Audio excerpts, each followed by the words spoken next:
Olá a todos, sejam muito bem-vindos ao nosso curso de Introdução a Python na aula 7. Meu nome é João Pedro e hoje vou falar para vocês um pouco sobre listas, tuplas e dicionários. E como o conteúdo da aula de hoje é bem mais prático do que teórico, eu vou partir direto para o Google Colab e vou explicar para vocês como cada uma delas funciona conforme nós formos fazendo o código. O que são listas? Listas não são nada mais do que a manipulação de diversas variáveis em uma única variável. Como assim? Nós vimos anteriormente que podemos utilizar uma variável para armazenar um valor. Por exemplo, podemos armazenar na variável letra a letra A. E se quisermos printar a letra A, basta fazer desta forma que ele irá me retornar. E se eu quiser, dentro dessa mesma variável, armazenar diversos valores diferentes? A partir daí, se criou a lista, onde é definida a partir da criação de. Eu vou criar a variável lista, vai ser igual a um colchetes, ou seja, eu irei definir que a minha variável lista recebe uma lista. Se eu executar esse comando e printar lista, ele irá me retornar uma lista vazia, pois não existe nenhum elemento dentro dela. Como eu quero armazenar vários elementos, basta eu adicionar esses elementos dentro dos colchetes, separados por uma vírgula. Por exemplo, vou adicionar diferentes números. 12, 13, ele irá me retornar uma lista com os números 12 e 13.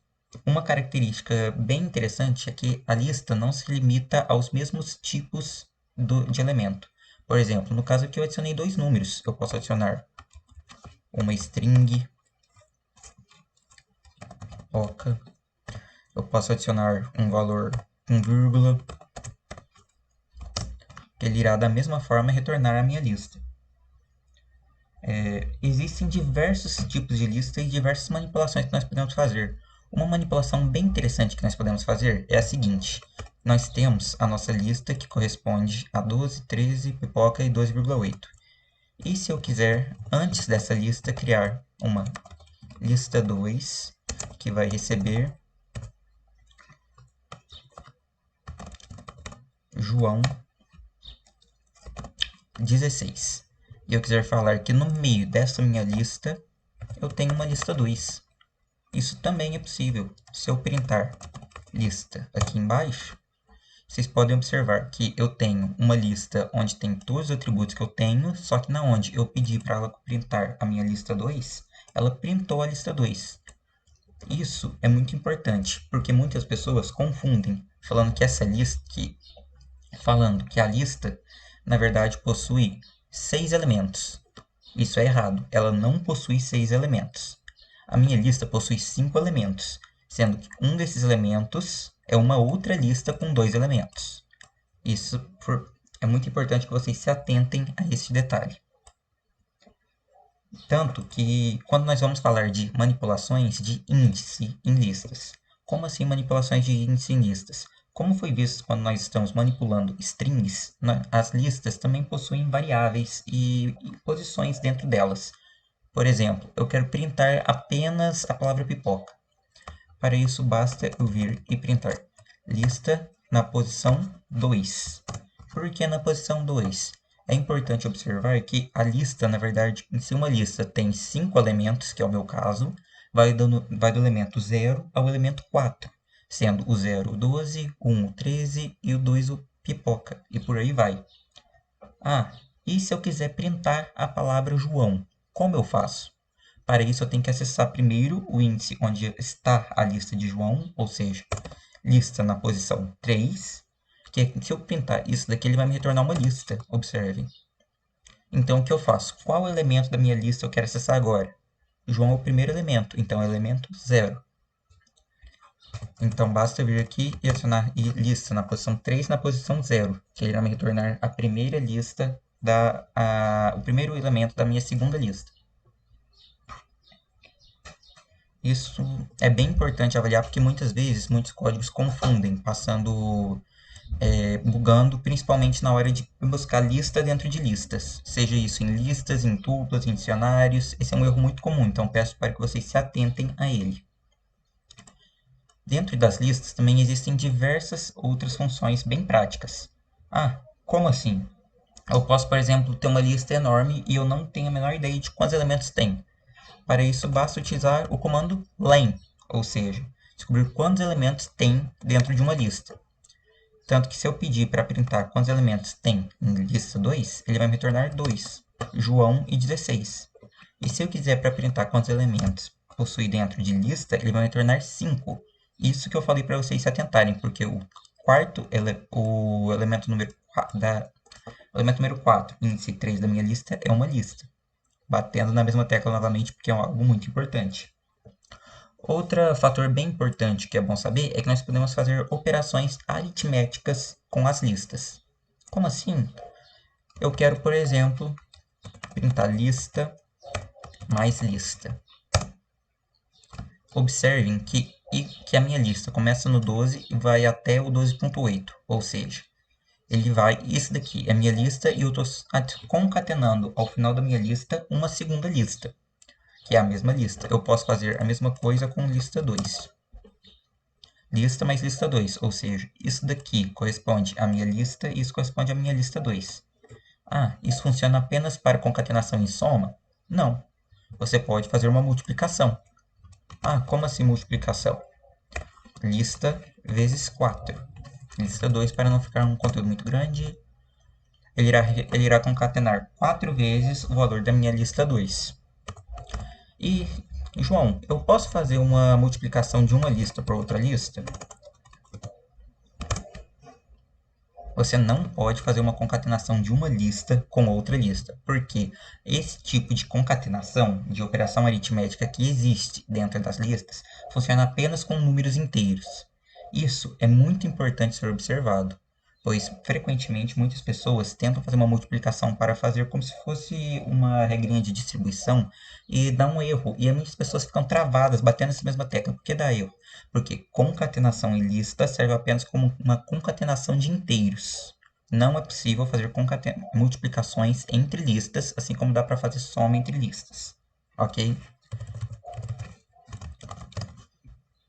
Dito isso, agora vamos para mais um comando muito interessante dentro das funções práticas que existem em listas.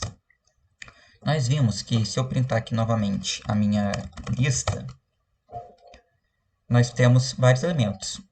Como eu posso, tem uma função muito prática no Python que diz que você consegue ver facilmente se um elemento está presente dentro de uma lista, que é o comando in. Ah, como ele funciona? Eu quero saber, por exemplo, se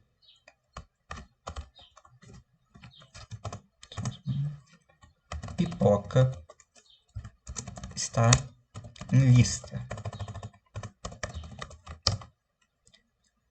Ele irá me retornar true. Por quê?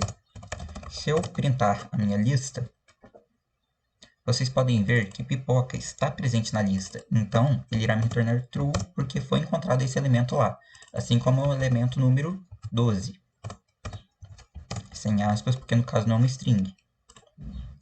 E se eu quiser, por exemplo, procurar a palavra manteiga, ele irá me retornar false, pois o elemento não está encontrado na string.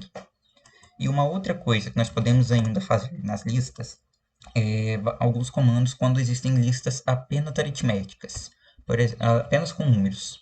Como assim? Eu vou criar números, vai ser igual a uma lista, onde tem 5, 2, 8, 10, 20.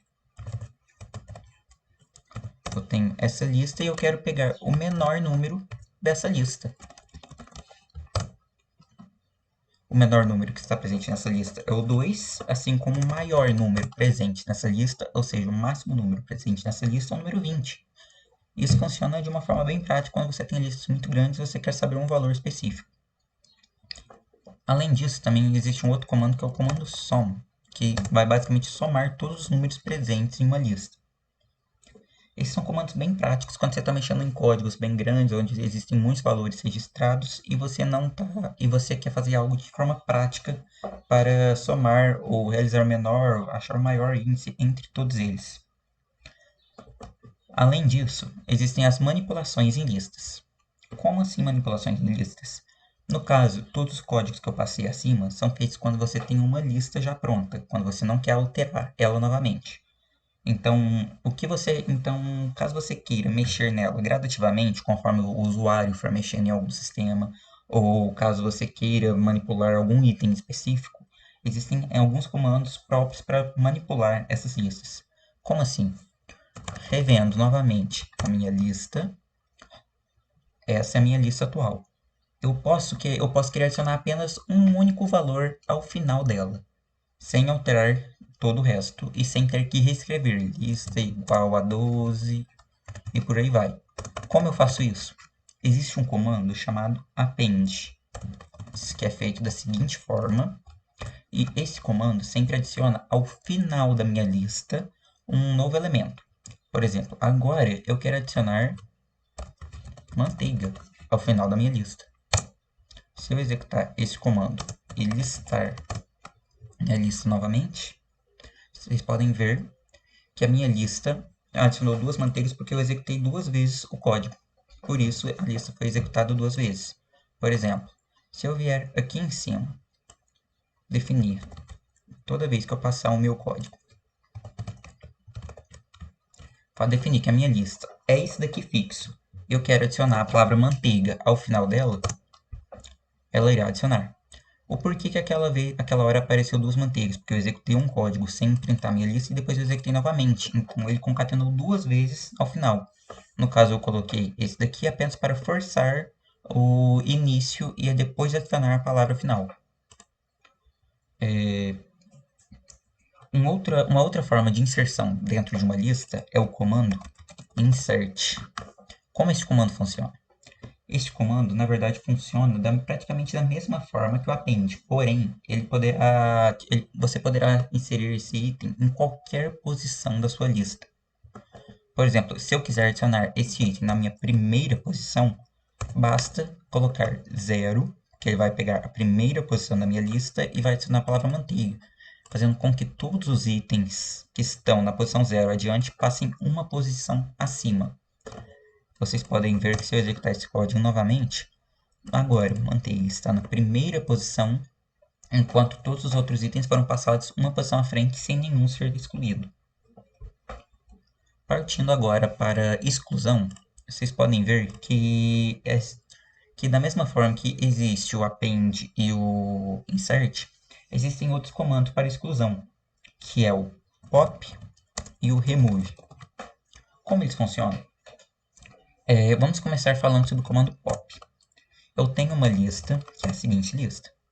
Manteiga, 12, 13, pipoca, João, 16, 2.8.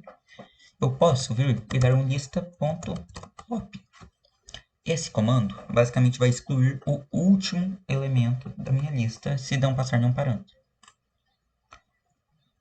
Este comando vai basicamente excluir o elemento da posição que eu estarei passando neste parâmetro. Vocês podem ver que se eu printar o lista.pop, ele irá pegar o último elemento, porque ele vai estar basicamente pegando o topo. Se eu printar minha lista novamente, ele excluiu o 12.8, como foi dito anteriormente, porém eu posso passar apenas, assim como eu posso passar nenhum parâmetro, ele irá excluir o último, eu posso passar a posição. Eu quero excluir a segunda posição, então no caso seria a posição número 1, porque é a posição número 0, posição número 1. Então ele irá excluir o número 12 e em seguida eu quero printar a minha lista novamente. Tá vendo? O lista.pop funciona a partir da posição que é passada no parâmetro e, se não for passada nenhuma posição, ele irá excluir o último valor automaticamente. Assim como existe o .pop, existe também o .remove. Este comando, na verdade, diferente do pop, ele busca na lista um valor específico que foi passado. Por exemplo, eu quero excluir a palavra pipoca. Eu não tenho ideia na minha lista onde ela está. Como eu faço para excluí-lo? Eu tenho que utilizar o remove e aqui dentro do remove eu passo o valor que eu quero que ele exclua. Pipoca.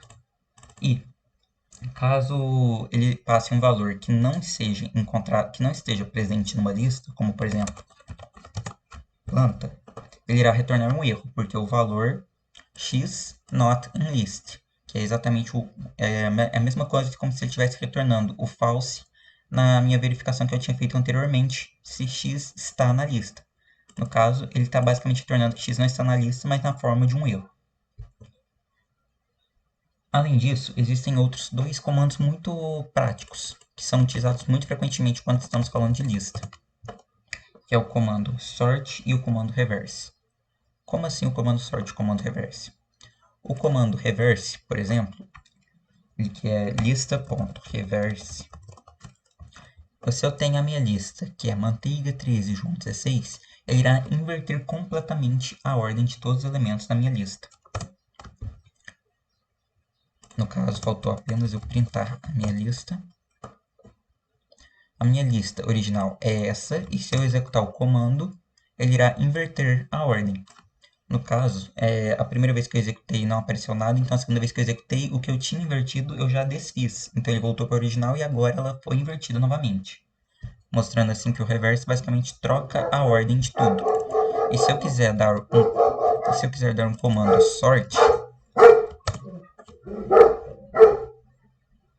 ele não irá funcionar. Por quê? O comando sort é exclusivo para listas do tipo inteiro e double. Do tipo, no caso, valores com valores decimais. Se eu pegar agora a minha lista números, por exemplo, e primeiramente printá-la, vocês podem ver que a minha lista está assim normalmente. Se eu vier e der um números.sort, ela não irá alterar porque já está normal. Deixa eu dar printar ela aqui embaixo. Já está normal. Se eu der o números.reverse, ela vai inverter a ordem e não ficará mais em ordem crescente. Se eu der um ponto sort, ele irá automaticamente organizá-las novamente. Ok. Estes são os comandos simples para quando nós estamos falando de listas em Python. Em seguida, agora vamos falar um pouco de tuplas. Tuplas se assemelham muito a listas, porém tem uma diferença marcável entre elas, que é basicamente a sua imutabilidade, ou seja, após eu definir um valor presente em uma tupla, o valor não pode ser alterado, ou seja, eu não posso reajustar qual é o valor presente, eu não posso apagar um valor presente. A tupla, definida uma vez, está definida. Como ela é declarada? Ela é declarada extremamente similar novamente às listas. Eu posso declarar que a minha tupla é igual a 12,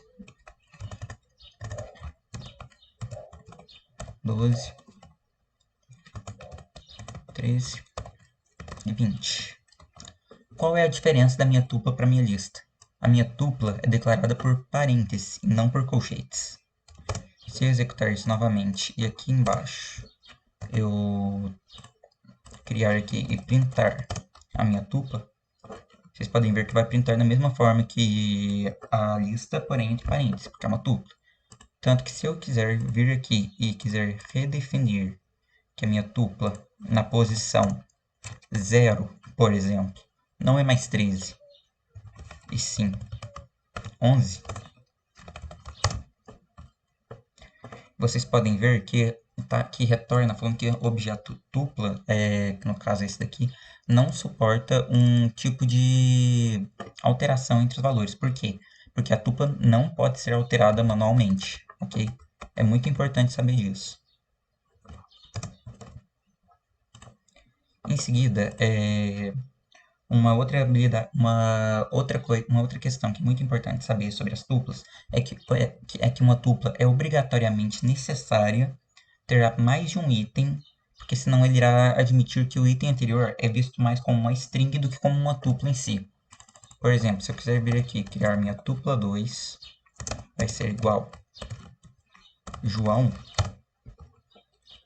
e eu quiser vir aqui agora e falar e quiser descobrir qual é o tipo dessa minha variável tupla 2, eu posso vir aqui e printar type tupla 2. Vocês podem ver que ele me retornou aqui uma string. Por quê? Quando eu estou falando que o objeto é uma tupla e eu passo uma string original, eu tenho obrigatoriamente falar que esse não é o único possível valor que será referenciado à minha tupla. Para isso, basta eu colocar uma vírgula aqui no final, e se eu executar o código novamente, ele já foi reconhecido como uma tupla, em vez de ser reconhecido como uma string. Então é muito importante saber que se vocês forem manipular uma string, é sempre necessário colocar essa vírgula no final, porque senão, se você colocar um único elemento, ele vai ser referenciado como uma string e não como uma tupla. Fora isso, outros comandos que são simples de saber é que eles funcionam basicamente igual às listas. A questão de índice, a questão de pesquisa, tudo funciona basicamente igual às listas. Se eu quiser, por exemplo, pegar minha tupla na posição 1, ele irá me retornar o 13, minha tupla na posição 2 vai me retornar o 20 e por aí vai. Então, a manipulação de tuplas é similar à manipulação de listas. E para finalizar, vamos falar dos dicionários. O que são dicionários? Dicionários são uma outra forma de manipulação de listas, como as listas e as tuplas, porém, elas referenciam vários objetos dentro de uma categoria, similar a uma estrutura de um mapa, como ela é denominada inicialmente. Ela é denominada como parente, como chaves. Ah, como assim? Eu quero vir aqui e criar, por exemplo, a estrutura pessoa e escrever um dicionário para essa estrutura. Como eu faço isso? Pessoa vai receber, abre chaves. Dentro dessas chaves, eu vou pegar cada um dos atributos que pessoa vai ter. Por exemplo, uma pessoa vai ter um nome, que no caso eu vou chamar isso daqui de pessoa 1. Que o nome dessa pessoa 1 é João. Idade da pessoa 1 seria 20.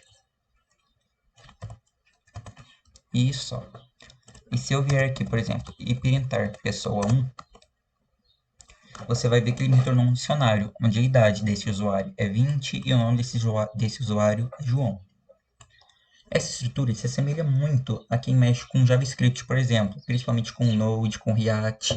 Já vai estar bem atualizado sobre isso daqui, e até mesmo em alguns bancos de dados mais específicos assim. Assim como é possível criar essas estruturas, também existem várias outras manipulações dessa mesma estrutura dentro deste dicionário. Como assim? Eu posso, por exemplo, vir aqui e quiser adicionar um item dentro de pessoa 1, como, por exemplo, ocupação.